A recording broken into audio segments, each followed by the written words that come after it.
Welcome to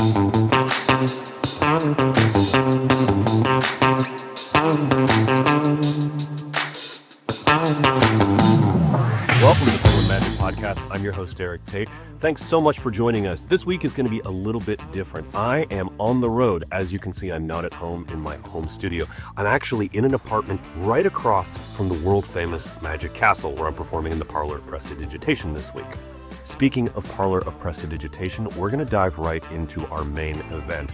One of my favorite stand-up and close-up performers is Jon Allen. I've been friends with Jon for years. We frequently find ourselves in the same dealer's room. He is a brilliant magician from the UK, and I wanted to introduce you to him so we could talk about magic theory, his creative practice, and when he chooses to release things to the magic community. Also, his book has been republished, and it's definitely something you should check out. I caught up with Jon via Zoom, and now you get to join our conversation. Jon Allen, thanks so much for joining me here on the Penguin Magic Podcast. I want to talk to you about a lot of your magic and other things, but the first thing we have to address is, A, what a beautiful trophy you have sitting next to you. I was jealous at all of those beautiful trophies you have behind you. It's been a while since I've won a trophy. I like to win at least one a year is really my. When you say win, I mean obtain. Obtain. Okay. Well, it's been a while since I've won a trophy as well, so as far as I know, you're the only person who's won both the IBM and the Magic Circle close-up contests, correct?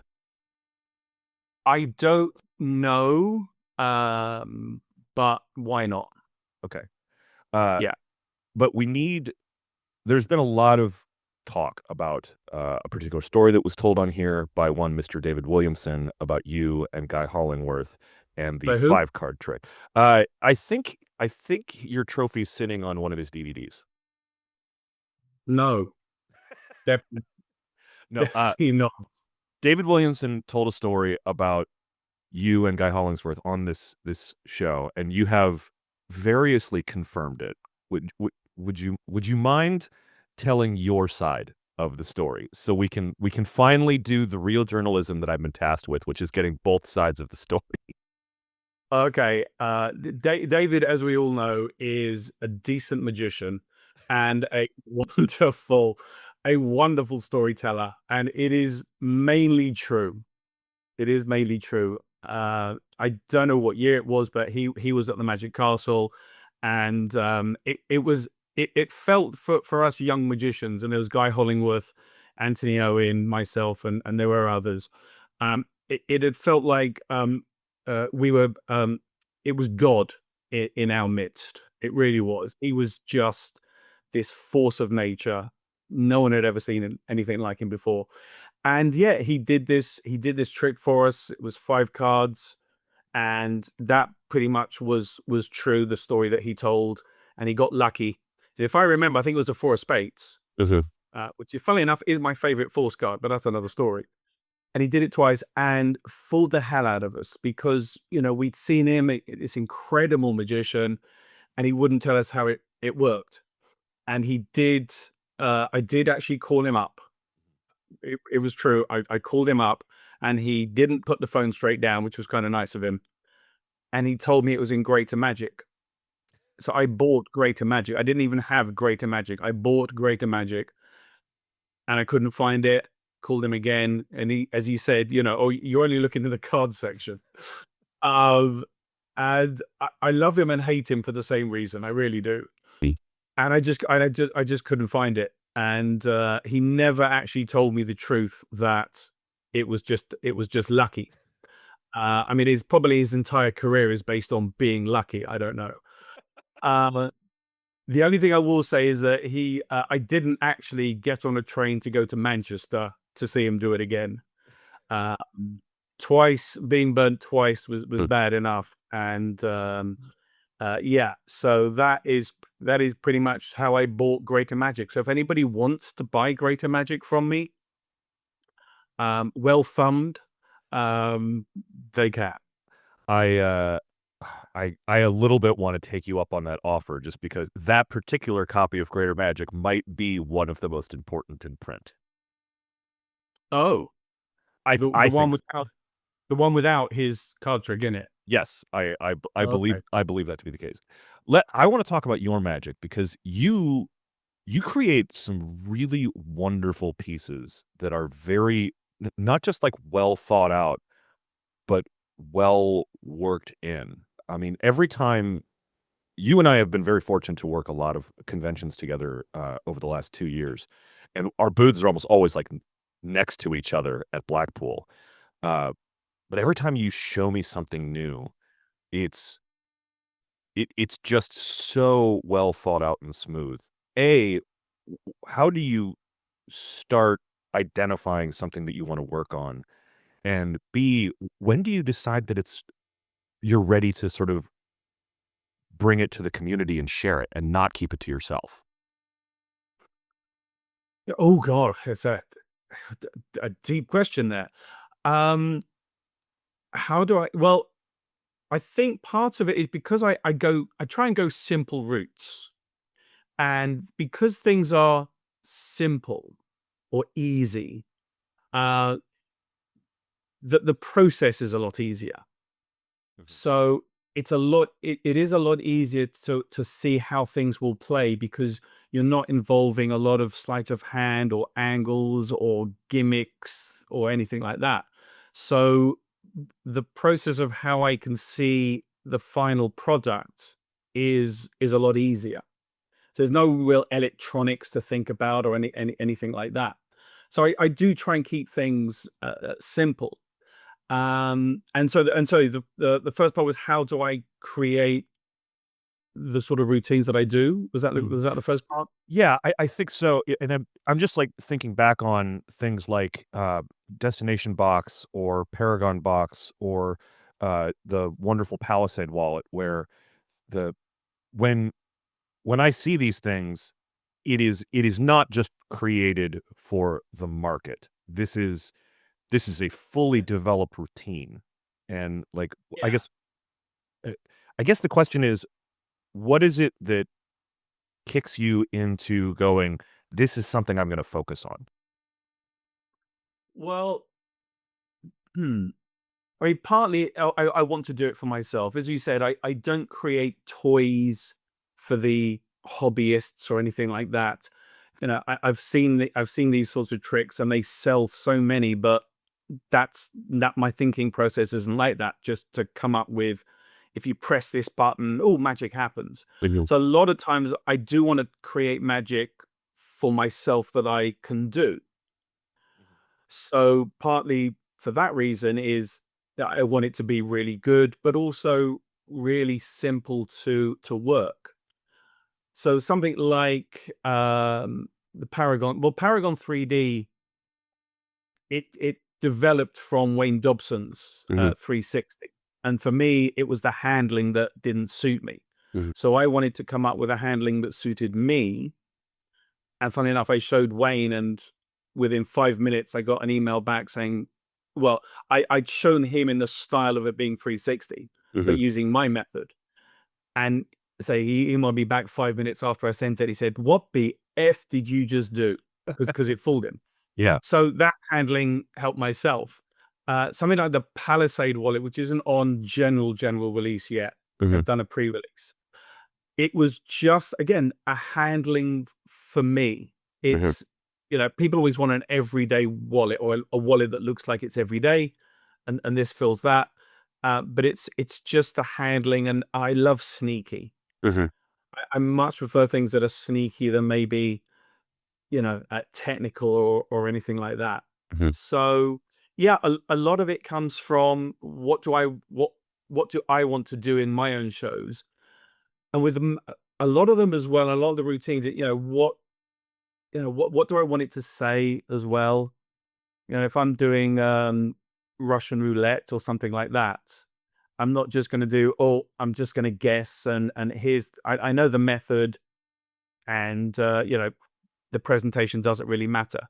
So presentation with the props also counts for a lot, I think.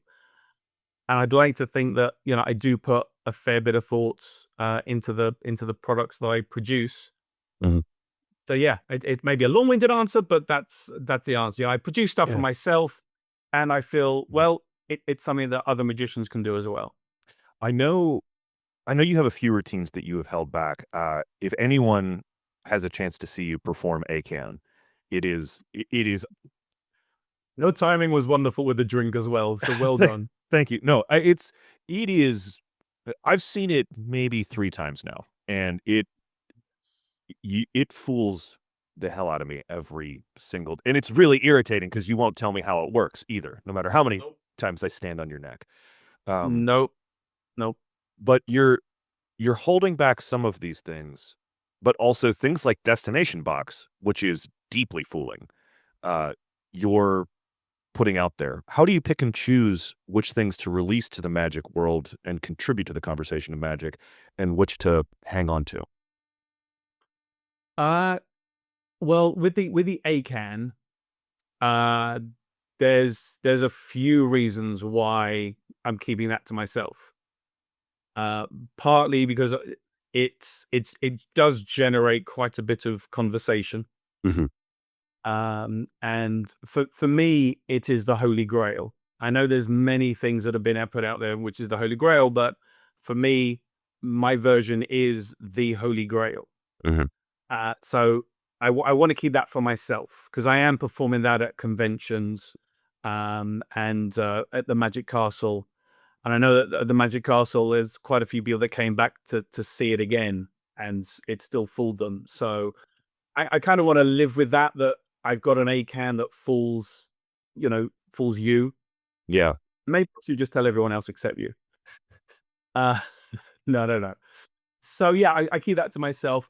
But for me, you know, um, do I what do I keep to myself? I know I like being able to produce magic that other magicians can perform. Mhm, I said I'm not just thinking of tricks that, as I said before, oh, I'll just put it out into the magic world. It doesn't have any thought.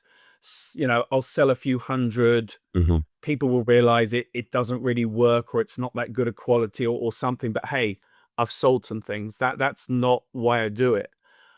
Yeah, I am genuinely, I'm honored when people want to buy my tricks Mhm. and perform it in their shows, whether it's, restaurant work, or, that it's been performed in Vegas, or wherever. And it's just nice that other magicians can see what I produce and want to perform it in their shows. Mhm. So, it's there are some things that I haven't put out, and there are some things that I am due to put out as well. Um, so yeah, if people are happy to buy my products, I'm happy to keep thinking up things that they can perform.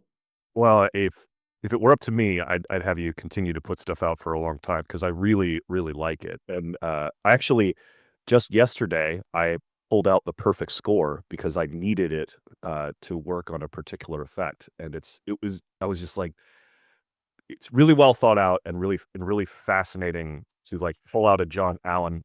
One moment. For Sorry for our podcast listeners, my dog Rocco has decided to join us. So, uh, I don't have a dog. I'm sorry. uh, it's just really fun to play with your material. Uh, whether it's something like Pain Game or Silent Treatment, it's just fun. Sorry, I'm just blowing smoke at you, but I thank you for sharing why that you want to like contribute to the conversation of magic with this stuff because it's There is one other thing as well, which is important, and Mhm, it's something that, people who listen to this podcast can mhm. do for themselves, Yeah. and that is uh, problem solving. So a lot of what I create solves a problem. So I mentioned the Paragon 3D. Mhm, I didn't like, it was a personal thing, but I didn't like the way that the method for 360. So I solved the problem of that with my own method. Something like the pain game is that there's a famous video on YouTube of various knowledgeable and experienced magicians getting it wrong and hurting themselves. So I wanted to come up with a method that solved the problem of how can you stop people from hurting themselves. And so things like that, they do solve a problem. The perfect score is a perfect example. Tommy Wonder had the idea to score the cards, but I wanted to make it simpler and easier to do, and so I created the template for it. Mhm. So a lot of times, if you go, well, I don't like that trick, don't just go, well, I'm not going to perform it. Well, figure out what would work for you, or figure out what the problem is, and see if you can solve it in your own way. And that's the way that magic evolves and things develop. I I like that as an ethos, um, because you may like the trick, but not like a part of it. And rather than putting it aside, solving the problem it's a great creative exercise. Yeah, yeah. So and it's the other thing of people say, "Oh, I just wasted money buying this thing." Well, you haven't actually wasted it because you now know what doesn't work for you. Yeah. You buy a trick and I say, "Oh, I only bought this and it doesn't suit me." Well, you've spent money to figure out what sort of tricks don't suit you, and so maybe you'll veer away from that type of trick into other sorts of tricks. So yeah, it's all problem solving on sort of different levels, really. Mhm. Uh, you're a rather prolific lecturer in the United States. Uh, well, abroad, like all over the place. You often set up lecture tours, and I've always enjoyed seeing you lecture. What do you think makes a good magic lecture? Whoa. So I have this thought that if you go to a lecture and all you come out with are more tricks or methods, you're at the same level you were when you went in. Mm, You just know more tricks. You haven't improved or anything like that. So for me, if you can come out of the lecture with something that helps you to improve, so maybe it's a principle or a bit of psychology or a presentational hook or a way to think about magic for yourself, then I think that that is a good lecture. mhm. There's dealer dems and it's fine, and you buy the magic and you've now got more magic. And I guess in a way that in in a perverse way that makes you a less good because you have more choice. Mhm. Sometimes more choice is not always a good thing. Yeah. So I just think you for me a good lecture is where you can give a little bit of experience and people can take that forward, or a way to think about things, just anything that people can apply to the magic that they do already, rather than, oh, we've all I've just done some brand new things, because then it just gets diluted with what you already know. So yeah, so that for me would be a good lecture, and that's what I try and do with mine. As we talk and I'm listening to your responses, one of the things that there's a theme that tends to emerge with you of trying to leave not just your audiences, but your fellow magicians better than when you found them. It's um yeah, I mean, I think it's fair.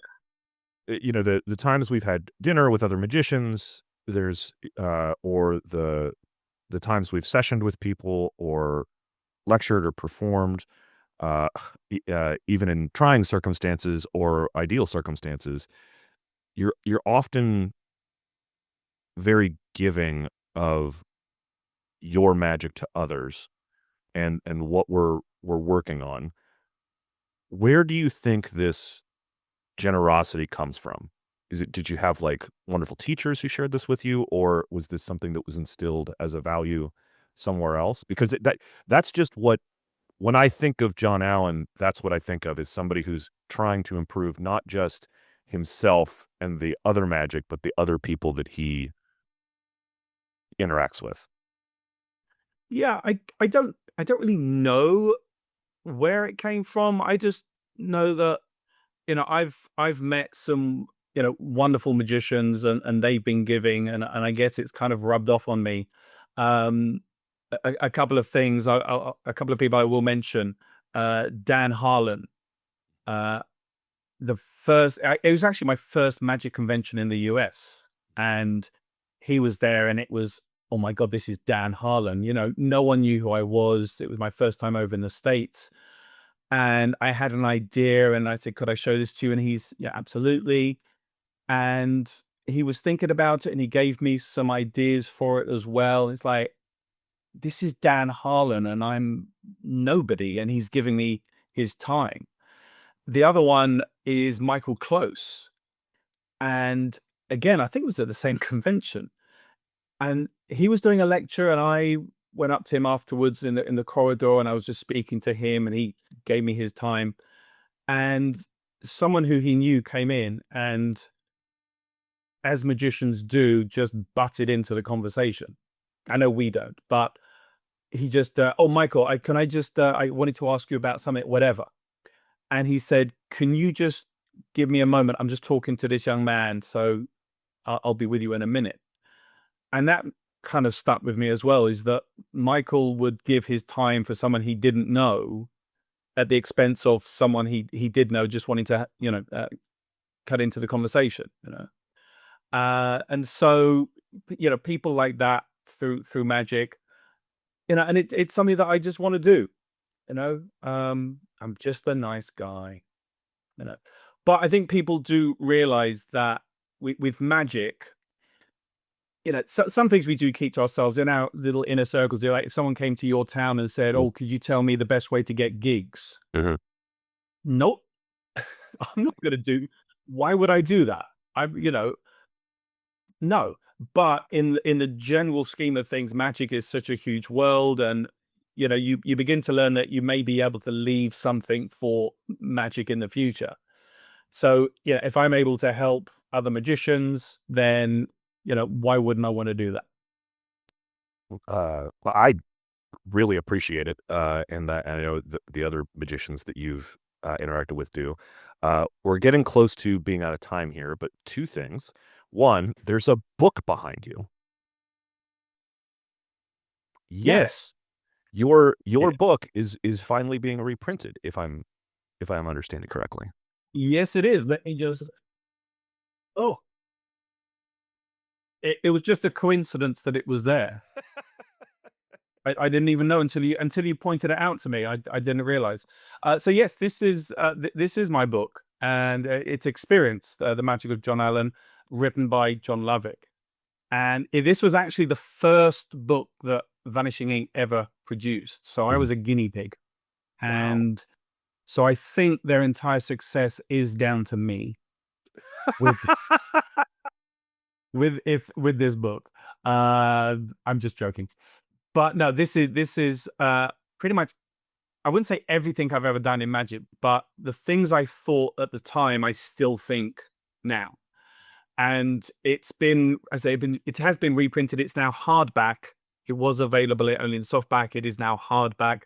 The quality of the actual book itself is just gorgeous, Mhm. and improved from how it was, as I said, when they first started printing. So this is just, I love everything in here. I genuinely do. There are no fillers, nothing like that. And there's still many of the routines that I do today are in the book. So again, like I said before, it's not just tricks and methods. There's some essays in there as well. My opening line is in here, things like this. Just to give you one idea of something to make you think, doing card to envelope. It's a classic of magic. Card to envelope in your wallet. There's an envelope, tear it open. It's their signed card. I tell people not to open the envelope. Do not open the envelope. Have it sealed and give it to them. So that's the sort of thing that's in the book. And yeah, I'm just really glad that it's back in print. I know people are going to be able to pick it up on Penguin as well as other outlets that shall not be named. No, just kidding. People can pick it up everywhere, and they should pick it up because your material is so wonderful. And then the last thing I wanted to bring up, because this is honestly one of my favorite Uh-oh. parts of your Uh-oh. it's one of my favorite Uh, parts of your lecture, and it's one of my favorite things you do is your clicker. Are you oh. are you wearing your clicker now? I'm not, which means I should be able to do a clicker. Um, Can you tell our just audience proving that this was not set up. Can you tell our listeners a little bit about your clicker? Because it is I've never felt more thoroughly dismissed and cowed when I made a shitty joke than when you click me and thoroughly put in my place in such a wonderful and loving way. It was delivered with love. Mhm. It was. But I should also take this opportunity to say that I'm going to be at the IBM convention in Houston. Are you going to be in Houston? I will not be, unfortunately, because I have to go on a family vacation and then I Don't leave. give excuses. No, dir- that's just a lame excuse. Then I go directly from the vacation to FISM. Another lame excuse. Yeah, Uh, so there will be a convention where we don't meet, but I'm going to be doing something I don't think I've seen at another convention, which is a workers' workshop. really. Yeah. So I have no idea how it's going to go. I'm still planning it. But the idea of this is to talk about not necessarily the tricks and the methods, although I'll be giving a few away, but just dealing with members of the public, dealing with, you know, at gigs, and how do you make things more engaging for the audience? How do you make them care? What happens if people heckle you? You know, what should your opening line be at tables and things like that? So I'm going to be talking a lot about that side of the performance, which with conventions, as you well know, it's all about pretty much here's a trick, here's the method, maybe a bit of psychology, Mhm. but nothing about, well, you know, you've got a box. Well, what are you going to do with it when you come up against lay people? Are you just going to Mhm. put it on a table? There's far better ways to utilize your props than just here, look after that. So the the clicker comes into that category. So if anyone's going to be at the IBM in Houston, Mhm. 9th to the 12th of July, I'll expand on it a little bit more. But coming full circle, and what a professional you are there, Eric. It's based on David Williamson. Really?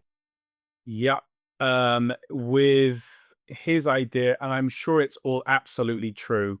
When he was talking about working in a restaurant and someone said, "Oh, can you make my wife disappear?" And he'd have this board behind a curtain. I don't know if he carried it around with him to every table or whatever. And then on this board would be, "Can you make my wife disappear?" And he'd take a pen and just mark off another one, as though, you know, 37 people had already asked him, "Can you make my wife disappear?" And I used to have that on a little card. And it was actually a friend of mine, and many people will know Noel Coulter. He had the idea, um, giving due credit for the tally counter. But I said, you know, that's a great little addition. Can I do it? And he said, yes. So, and then I literally just ran with it. But it's my Iron Man suit. I describe it as my Iron Man suit because if I have this tally counter, then I'm invincible. No, there's nothing anybody can say where you can't just, you know, click another one. So if someone says, "Can you make my wife disappear?" We see this online and people say, "Oh, you know, all these sorts of answers, you know, well, I know some people in Queens," or, you know, "Just keep behaving the way you are, she'll soon leave you," or, you know, "Give me half an hour," that sort of thing. But all you have to do is just click and move on. Look really, you know, disappointed. Mhm. Oh, that's great. Or if someone says, "Oh, could you, you know, you should work for us in the accounts department." Just a click. Or, "You're the worst magician we've ever seen." Click. You know, even if you drop some cards on the floor, what are you going to do? Well, Yeah. just click it again. So it it just avoids you having to come up with some smart ass answer. And I think also on the other level, as you will vouch coming from the other side of it, it does make you feel a bit, yeah, that was a really stupid thing to say, wasn't it? Hmm. Yeah. So, yeah. It's really wonderful. Well, thank you very much for letting our listeners know you're going to be at the IBM convention in Houston. And is your Workers Workshop an additional add-on, or is that something that any attendee can go to? I think any attendee can attend, Mhm. but if anybody wants to donate $20, $50, whatever to me, feel free. Jon Allen, thanks so much for joining us on the podcast. Congratulations on the reprint of the book, and thank you for confirming rumors from the dastardly Mr. Williamson file. Yes. Thank you so much for joining us. My pleasure. Thanks, Eric. That's going to do it for this week, kids. Thanks so much to Jon Allen for joining me on the show, and thanks to you for listening. I really hope those of you who are tuning in on YouTube are enjoying the new video stuff that we're doing. It's a lot of fun to bring some of these performers right into your home. Speaking of performers that you would want in your home, tune in next week because we're going to have the one and only Zabrecki here on the Penguin Magic Podcast. Thanks to all of the Penguin fans who've been coming out this week at the Magic Castle. I love sitting and sessioning with you guys. What's crazy is I actually saw a penguin trick performed at the Magic Castle this week. Craig Petty's credit swipe is killing in the close-up gallery. It's fantastic. Loving all of the performances that I'm seeing here at the Magic Castle. Do me a favor, like and subscribe this video. Also, share your favorite clips on the social media platform that you have been looking for a Magic Castle pass on. If you wanted to talk to me about anything on this week's show, you're going to have to come here to the Magic Castle because I'm just having too much fun to make up a silly joke this week. I love being back at home in the place that I spent my early 20s. Thank you all for watching and listening. If you want to reach out to me any other way, feel free to do it on Instagram at Eric Tait. That's at ERIKTAIT. From me and everyone else here at the P3 Magic Studios, practice, practice, perform.